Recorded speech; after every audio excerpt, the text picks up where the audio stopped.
Okay, are we ready to go here? I think we're live. All right, welcome everybody. This is number 9 in my top mistakes. I'm going to do 12 top mistakes here, and we're at number 9. And today's mistake is all about how the belief that you have to promote expensive products in order to build a successful business in network marketing. Okay. And you have to start with like large kits. Okay, I don't know if you guys have ever heard the story of. Well, first of all, before this, I just want to thank you guys so much for following this. Also, can you please put below where you're calling in from? Can you please put in the comments where you're calling in from? Also, if you're watching replay, put replay. I just want to see who's kind of watching replay, who watched live, and also please do share this with your team if you do find it useful. But I'm going to take you. I don't know if you guys have ever heard of any crazy stories in our industry of network marketing where people, they join like the water filter company and ended up with their garage just full of filters, right? Or if you have ever joined a company and you bought like a starter kit, put a start below in the comments. If you've ever joined a company, you bought like a starter package that was a little bit bigger, okay? You bought like maybe like, I don't know, 5, 10, 20, 30 products in that starter kit, okay? So when I got started in this opportunity, the way you got started was you put in about 1,000 pounds, 1,000 euros worth, $1,000 worth of products. And that was kind of the starter kit because that started your qualification to get to the next level, okay? Now, I had no clue what I was buying, but I wanted to use our products anyway. But I was in a great position because I came from the banking industry, so I had made some money, and I didn't have a problem with getting started with 1,000 pounds or whatever, right? However, what I've found over the years was that we always kind of got people started. Either they got started with 1,000 pounds or they got started with nothing. And I don't know how many great people that I lost because they could not maybe afford 1,000 pounds, or they weren't willing to put in 1,000 pounds. Maybe they could even find the money, but they weren't willing to put it in. Like we always did a comparison of being like, look, if I gave you a Ferrari today, for free, and you could sell it tomorrow for 100,000, if I gave you a Ferrari today, if I give you a Ferrari today for like 5,000 pounds, and you could sell it tomorrow for 300,000 pounds, would you go and find those 5,000 pounds, right? Would you be able to do that, right? Okay, obviously this is not as clear cut as that because you don't know where your business is going to end up. Anyway, but you still have that opportunity to do incredibly well, right? And so this was the only way. We always pushed this was like, okay, to get started, you need to get the products so that you can sell some products to people and so on. And that was the reason was so that we got people into the business so that they would start the qualification and so on, right? But what ended up happening very often was that you ended up getting started that way. And so maybe if you were really good and you took a lot of action right away and went out there and looked for like 3 or 4 people that also bought the starter package, you would end up qualifying for the first kind of pin title to be a manager or executive or whatever you want to call it. And that was great. But now I was like, okay, you were at this position, but you didn't really have any customers or anything like that, right?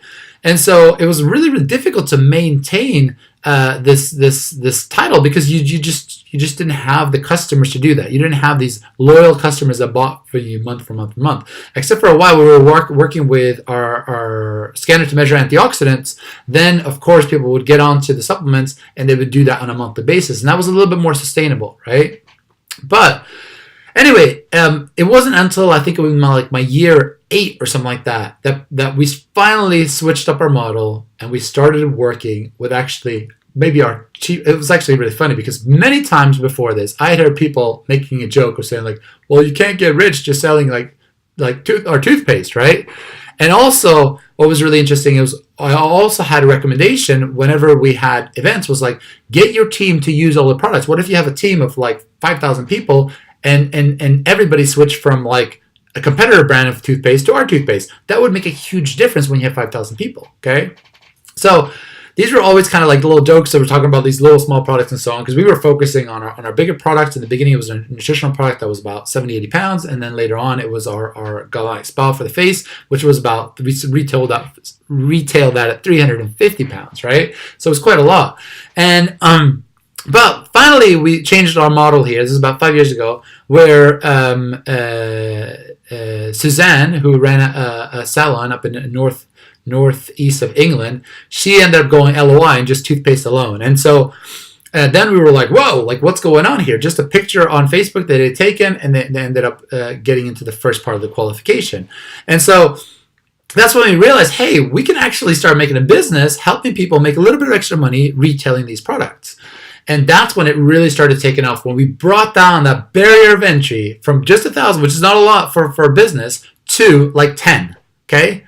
Like it's free to sign up in our business, and we do highly, highly recommend to at least buy the toothpaste, okay? That's, get a few products, but at least buy that so you can start using things. That's going to help so much more if you're showing your own teeth.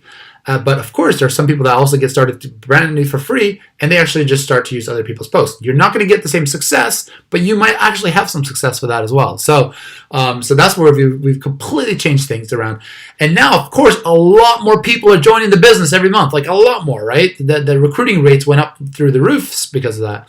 However, of course, you have a lot more people that leave the business because of that as well, because they jump in, they buy some things, it didn't really work, but it wasn't a big deal, and they just kind of leave. Or they sign up, like everybody just signs up all the time, and they don't do anything. Okay, that's, I would say, 9 out of 10 people will sign up and do nothing. Okay, so be prepared for that. And sometimes I have newbies that come in and say like, I don't know what's going on. My 3 people that have signed up are not doing anything. And I'm like, oh, look, well, you need to sign up in a 7 because only 1 out of 10 will probably do something. Maybe 2 out of 10 if you're good, or if you're really good, maybe 3 out of 10 people, right?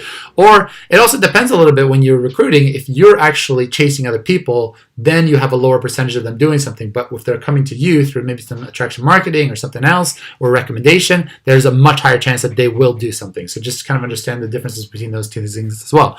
But the big mistake that I had for about 7 years was this whole focus of saying, no, people have to start big in network marketing. They have to start with making a commitment, so they're showing they're serious and so on, right? So they deserve your time.